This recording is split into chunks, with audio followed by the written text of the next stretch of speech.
Nahaganisinga. Welcome back, everyone, to Rising Warriors Rachael Kulei. I am enrolled with Northwest Band Shoshone Nation, and today I have my beautiful mother and co-owner with Azimi Wellness Center and Indigenous Sovereignty joining us again today. We're carrying on from last topic of the sacredness of womanhood, and now going into sacred roles of bearing children. And I felt that this was especially it's interesting that this aligned up with Mother's Day when Mhm. I didn't do that on purpose. Yeah. um, this is a topic that I've been wanting to speak on, because I see a lot of things that are going on in the world that are happening with children, and the lack of knowledge and understanding of the connection that we have with children while they are in the womb as mothers. And so I asked Rochelle to come on today to give us a little bit of a story and some knowledge and things that she has taught me, and teachings that have been passed down. So welcome, Mom. Thank you. Thank you for joining me. Yeah. So I think this is a great topic after talking about the moon cycle, then transitioning to the role of the sacredness that mothers connect us to the sacred. And I wanted to tell you a little story, and I'm going to read it because I don't want to butcher the story, but this is coming from the Lakota Sioux. And so one summer long ago, the seven sacred council fires of the Lakota Sioux came together and camped, and the sun was strong, and the people were starving, for there were no game. Two young men went out to hunt. Along the way, the two men met a beautiful young woman dressed in white. She floated as she walked. One man had bad desires for the woman and tried to touch her. But as he did this, the man was consumed by a huge cloud and turned into a pile of bones. The woman spoke to the second young man and told him, "Return to your people and tell them I am coming." So this holy woman brought a wrapped bundle to the people. She unwrapped the bundle, giving the people a sacred pipe and teaching them how to use it in prayer and use it for prayer. With this holy pipe, you will walk like a living prayer, she said, and taught the people of the plains their sacred ceremonies. The woman told the Lakota about the value of the buffalo, the women, and the children. And she told them, "You are the mother of the earth. What you are doing is great as what the warriors do." So I wanted to emphasize that because most tribes, are matrilineal. So it's not until the the European settlers came here and changed the ways into the patriarch society. But we are matrilineal peoples. And in our family, the Shoshones, it was very strong and still actually is very strong. With grandma having 13 in her family and all the women, I mean, they're powerful women. And so you do what grandma says, you do what the aunties say. They've got lots of power. They don't even have to scream or yell. They just give you that look, right? And you just do it. And so you don't ever question. And if you did, you just stayed silent about it. You just followed through whatever they told you to do. And so with that legend, that sacredness, we're life givers, right? The women are life givers. We are nurturers. We deliver life and we give life. So I think it's important to think about that, how important that role is.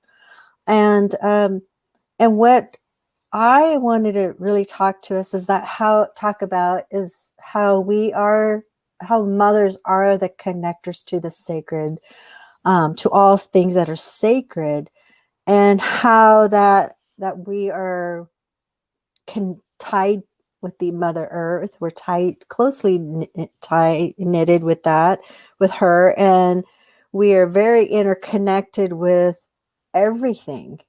And we tend to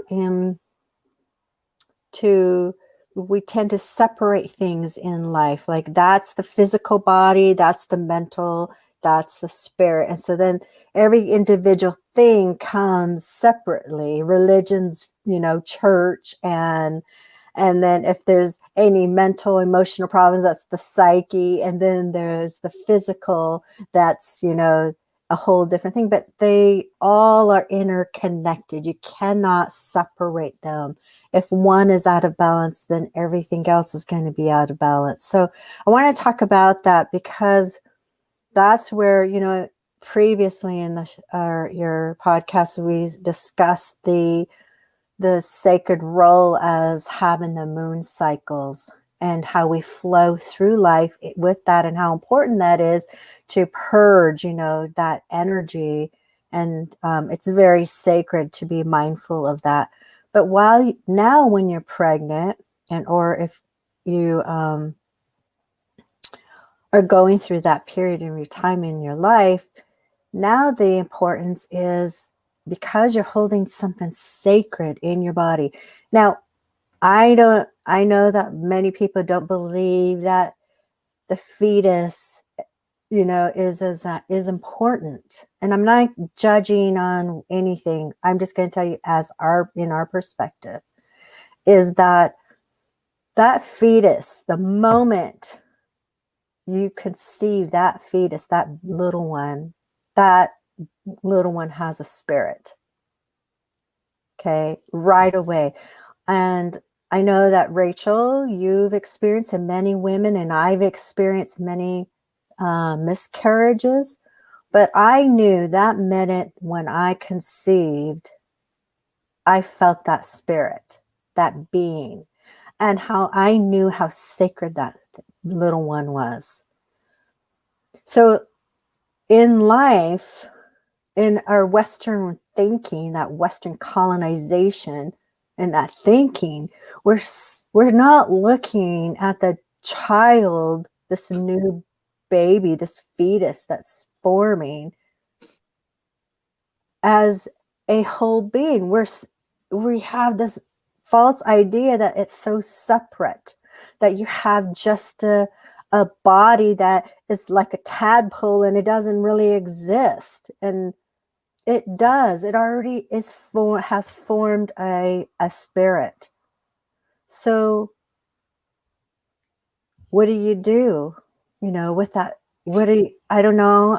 Like I said, not here to judge anything. I'm explaining in why, in our ways, that is not for us a choice are going to make, is to get rid of that child, because that child already exists in spirit and in the body and mental, emotional. It's all there. Just because we can't hear it, or we're not in tune to hear, then it doesn't exist. But it does. And I know, Rachel, let's talk about your experiences with your miscarriages, if you don't mind sharing. So for me, the moment I conceived, I actually ended up in a different realm. It was completely white, and you could feel that you were just in the spiritual place of where this baby was going to come. The babies, for me, triplets. And the moment after that, it was like I everything inside me knew that I was pregnant with triplets. Mm-hmm. And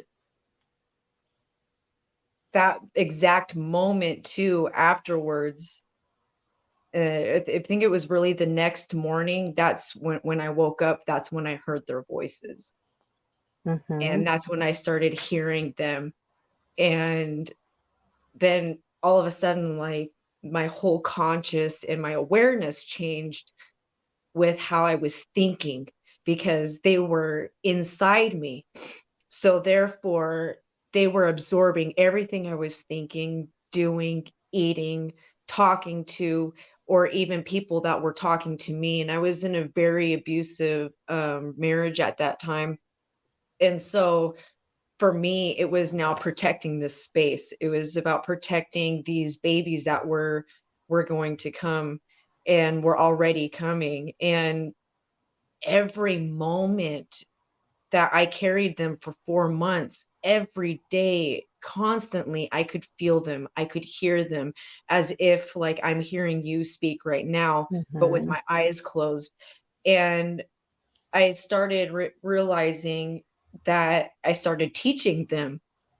And so I had a stepdaughter at the time that was not very well behaved and acted out a lot and was very mischievous, and she would do certain things, and I would catch myself explaining to the babies that no, that's not how we act, that she's acting out because this happened to her. This was, this was the life she came from, and no, it doesn't make it okay that how she's acting out, but this is, have an understanding and compassion that this is, the hard life that she led, or had to live, and that we can just love and understand, but this is not how you're going to behave, and this Mm-hmm. is not how you're going to act, and this is not, and I would talk about certain things, or confrontations or things, or I would watch something happen, or something, and I would be witnessing and seeing it, and then my brain, where I'd be like, oh my goodness, like no, that's not okay, but then all of a sudden I'm like, okay, this is why. And I found myself consciously speaking and teaching to these little ones that this is why they're doing this, this is what's happening, no, this is not okay, and I started teaching as if they were already here right next to me, and older. And so it was all the way through those 4 months. It was a constant companion of my triplets that I had, until when I lost them, I heard them say, "We have to go home, and they'll be with me again." So it was really hard, but that's where I ended up traditionally doing a tattoo ceremony. And for me, that's where I got their names tattooed on my arm, and Mm-hmm. then I got baby tracks, bear tracks up my back, along my bear tracks, to always remind me that they're constantly with me, and that they're never gone. So Mm-hmm. still to this day, even though that miscarriage was in 2015, still to this day I hear them. I still Mm-hmm. feel their presence. I still teach them, and I still talk to them.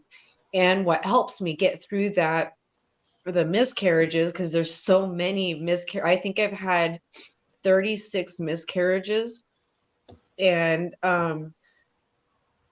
each one of them, I have that connection, but I think it, because with the triplets I carried them the longest, 4 months, that I had a longer of that connection with them. Mm-hmm. Mm-hmm. So I think that's why I feel that their presence is with me more. And Yeah. so even though they're not with me physically for the past 6 years almost. Yeah, so they'd be about 6. So for the past 6 years, I still teach them every day.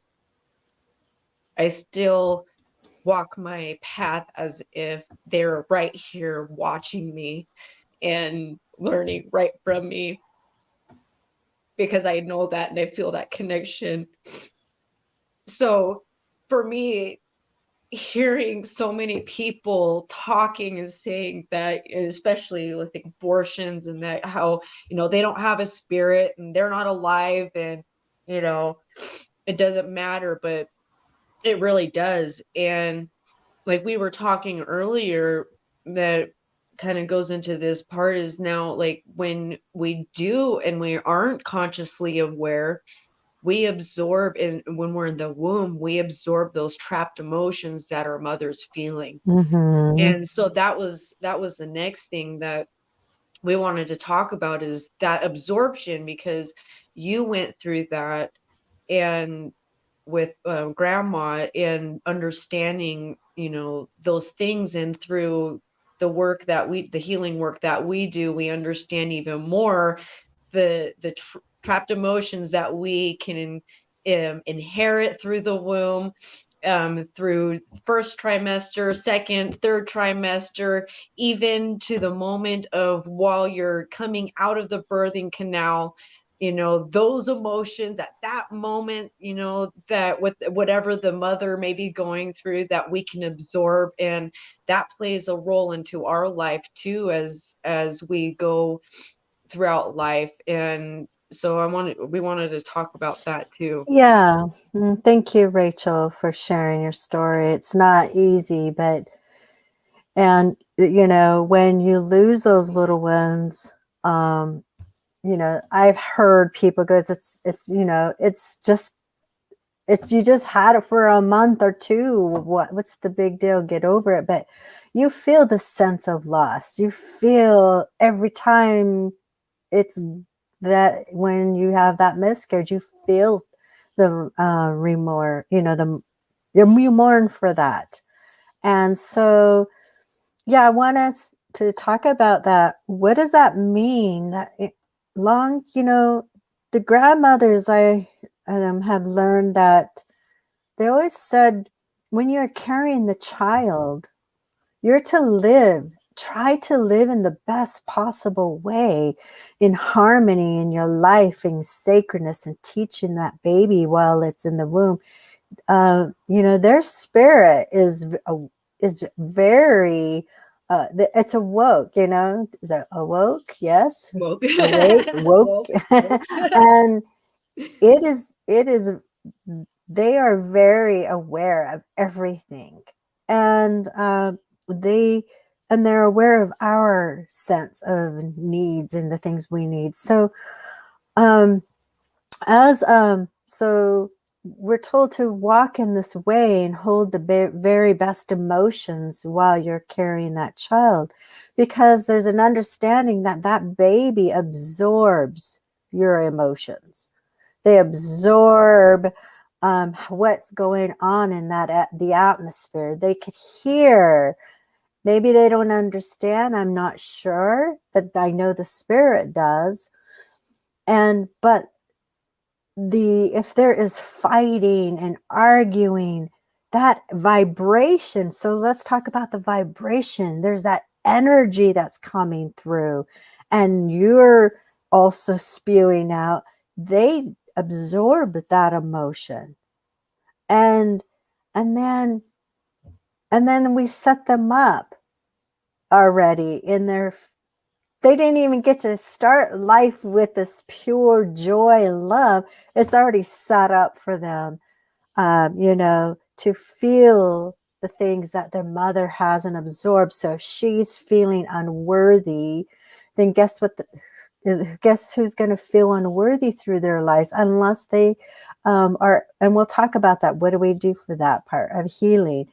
But they're going to take on these emotions, unworthiness, or unwanted, and um, or maybe they feel overwhelmed, or maybe dad is not supportive, or the father is not supportive, or the family. So then they have, this conflict, this emotion of conflict, or like I've seen many, many young women, have babies, and adults shunning that young mother.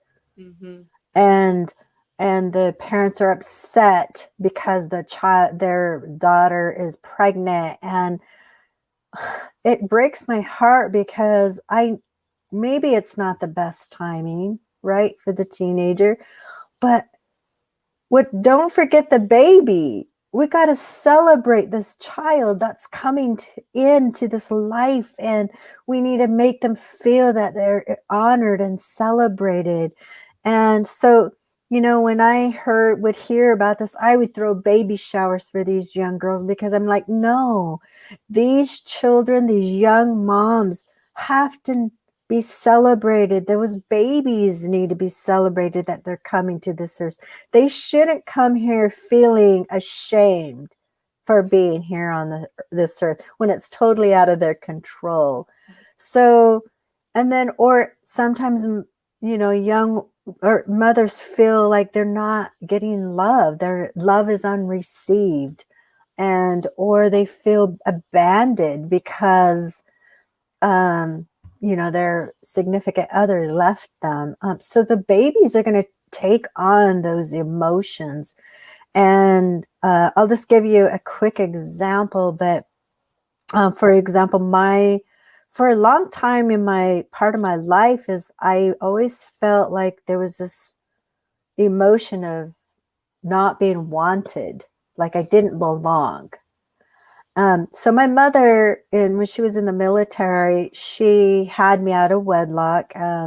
She was 24 years old, not young, right? But still, she was afraid. And in her religion, it was like she felt shamed for having a baby out of wedlock.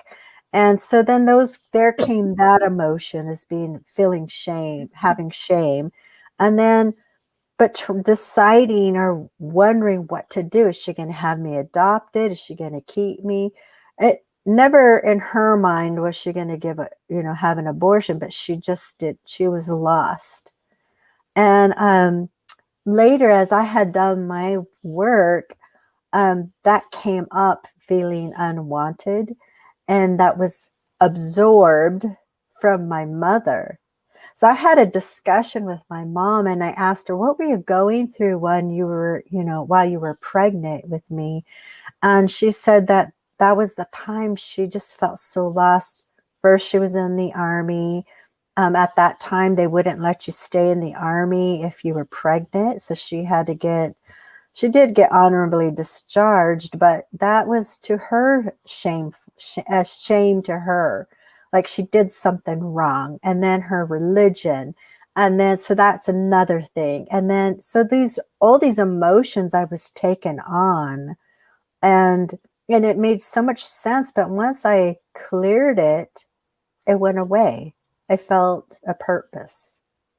And so we carry, if we are not aware of our emotions, our babies they carry on and absorb those emotions, and it kind of sets them up from the very beginning.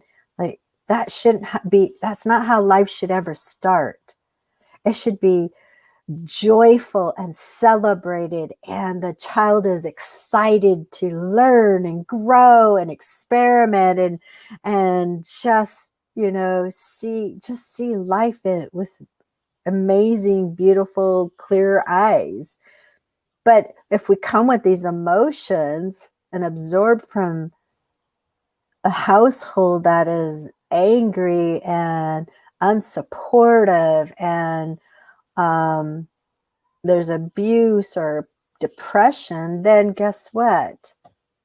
We start out with that.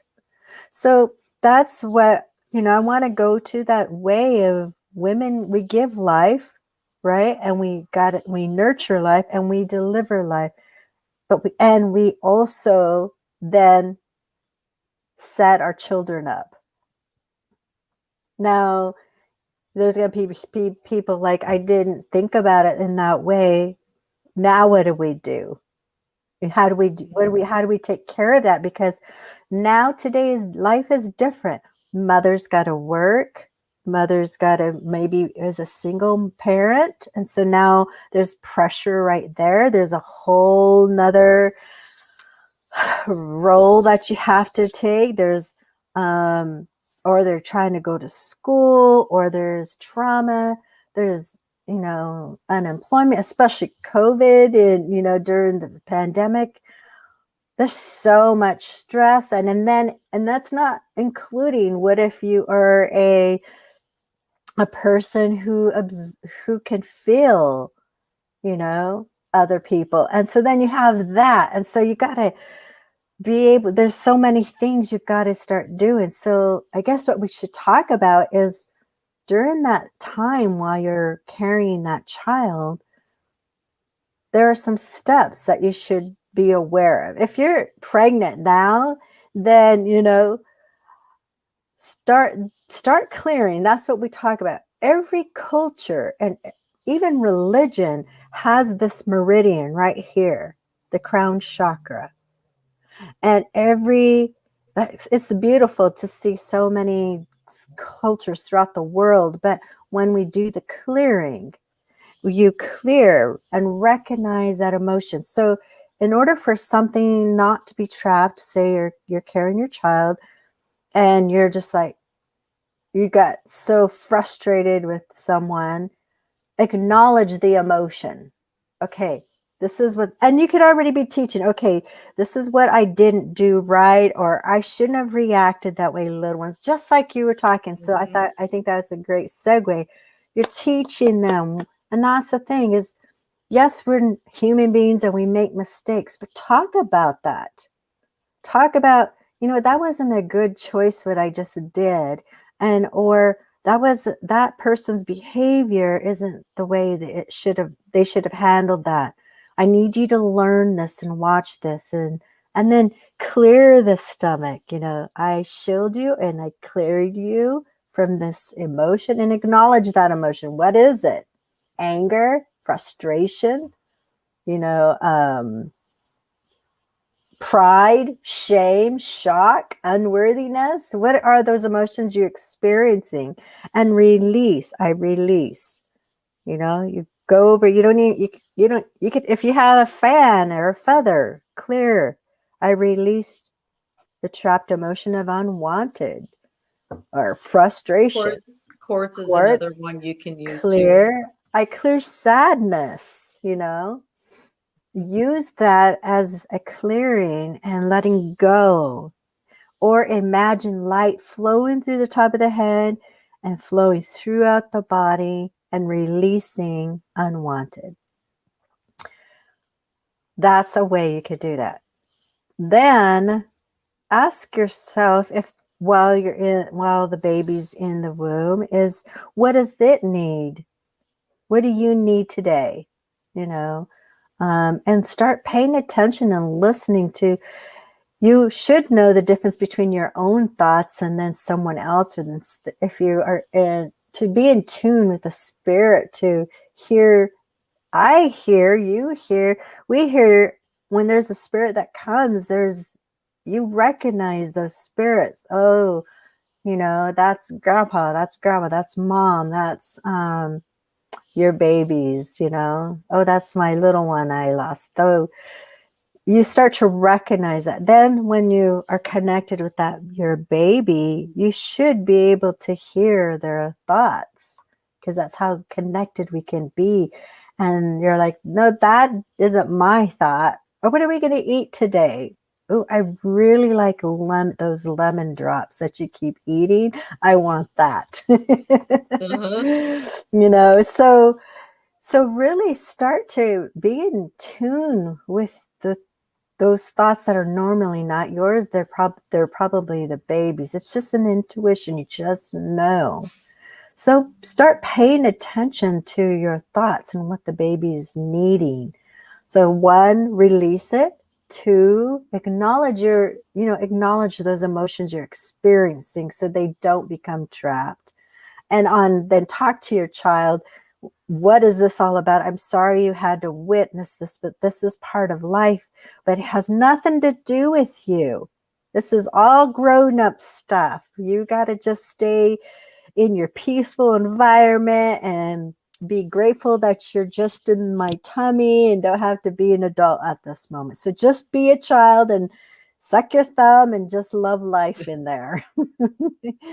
And so, you know, and so speak and talk to the baby, put on high vibration music, and be positive in what you watch and listen, the songs you listen to, everything you do, surround yourself in power and goodness, and then of what you can control, and then also acknowledge your own emotions, what's going on. And maybe if you have an opportunity, ask your mom, what are some of the emotions that she carried while you were in the womb, and then clear those emotions from you, because we do inherit trauma from our ancestors. Mm-hmm. So we need to be aware of that too. So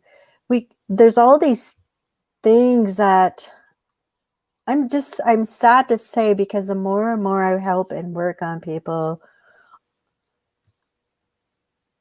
I don't have the answers. But if we don't get in tune and acknowledge our emotions and be responsible and understand trauma, and if we don't acknowledge all those things and we just live life just to live life, every time another generations is going to keep carrying, and who's going to carry that weight?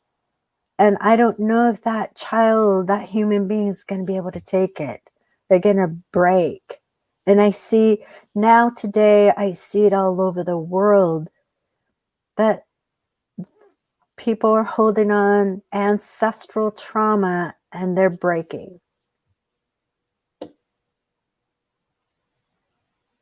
We gotta change. We've got to start paying attention and take ownership of our pain, acknowledge our pain, and seek help. Ask the Creator. Before I could do what I am doing now, as a young girl, I was always thinking, how did I get out of not having too much trauma?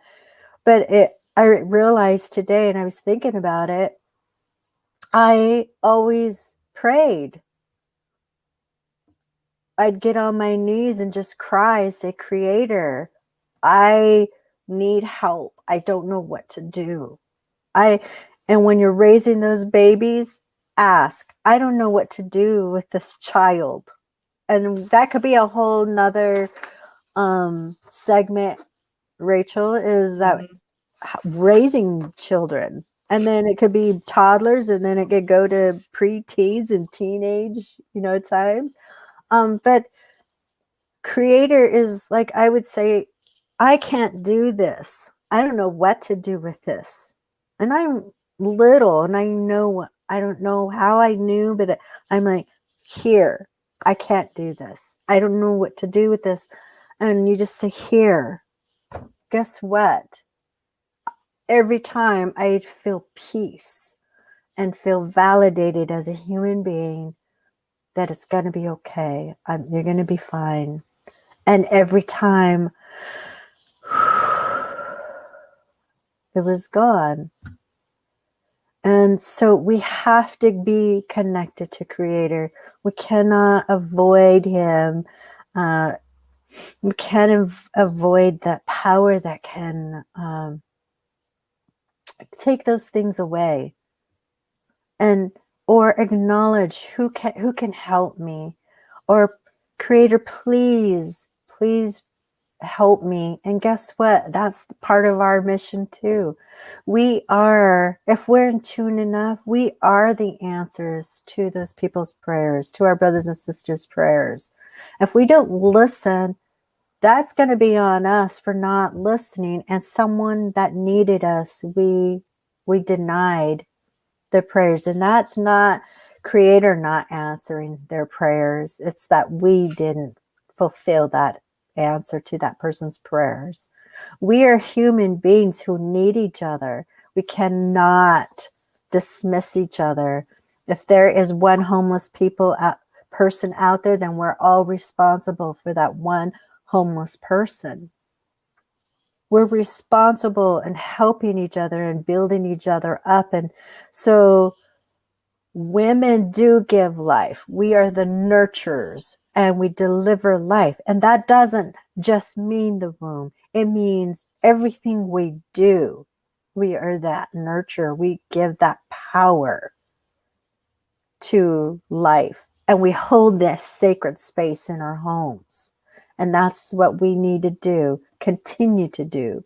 Whether you're single, never had children, or you had children, or you have miscarried, or never have a significant other, it doesn't matter. We are sacred people. We're sacred women. And we need to remember that power that we have and that we hold that sacredness.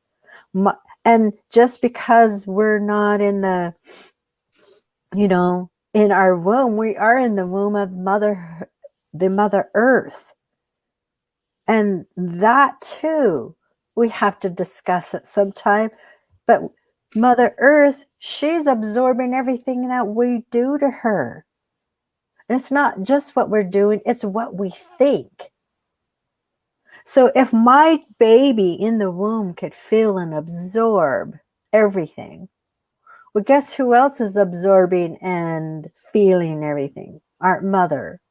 And guess what? Look at the earth. It's not just about the environment, and it's about us as a people, how she's absorbing our emotions, and it's making her sick.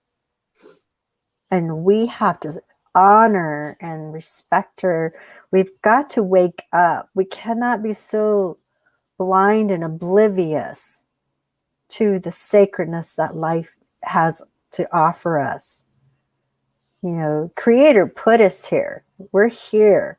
What are we going to do about that? We got to change our ways and stop believing in these false ideas and be empowered and have the ability to clear that and acknowledge that all of us can do this. All of us can just ask, what's the top 5 emotions you're feeling? And then ask why. What is it about that emotion that keeps coming up every day, every experience?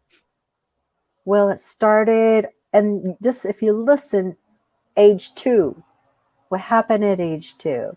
My daddy left. I watched him leave, leave the house, and now I've always felt abandoned. Okay, so clear abandonment. Release that. And the beautiful thing that we have as Indigenous people, we have the sacred sweat lodge that represents the womb. And every time we go in that sweat lodge, we release. She gives us that power and gives us the releases all the negative energies that are going on. And I miss sweat because, since COVID, we haven't been able to attend one, but now we're creating our own sweat lodge. So now we could do it ourselves, but still there's so many wonderful things to attend, ceremonies, and we need to let go of pride. We need to ask for help. Sister Rachel, you have some answers. I need help. Can you help me? I don't know what to do. Or be more aware of mothers who don't have support. Can I come and watch your baby for you? Can I do this for you? I noticed that you're working and doing this. Maybe take a meal to them. But we need to be more together and aware of each other's needs. And even in just prayer, to just say, I need help. I need prayers. Don't ask, please. Just need your prayers. So my message is that we need to be true to yourself and travel on your path with power. And don't doubt. Doubt is the number one enemy. It'll knock you down on your knees the minute you start to doubt who you are. Remember, entities exist too. And there's difference. Light gives you hope, darkness, and I'm not talking about darkness and complete darkness, because darkness is good. I love darkness. I'm talking about darkness and negative energies that say the opposite. You become vulnerable and you start to doubt who you are, and you don't see yourself in a powerful way. So we got to change that. Bring light and bring that baby up in a good way. So travel on your path in power. Love, light, and beauty. Love, light, and beauty. Yes. Thank you. I have no words. So we'll Thank just you. leave that with that. Thank Oh, you for joining. Oos. Have a good night, everyone. We'll see you next week.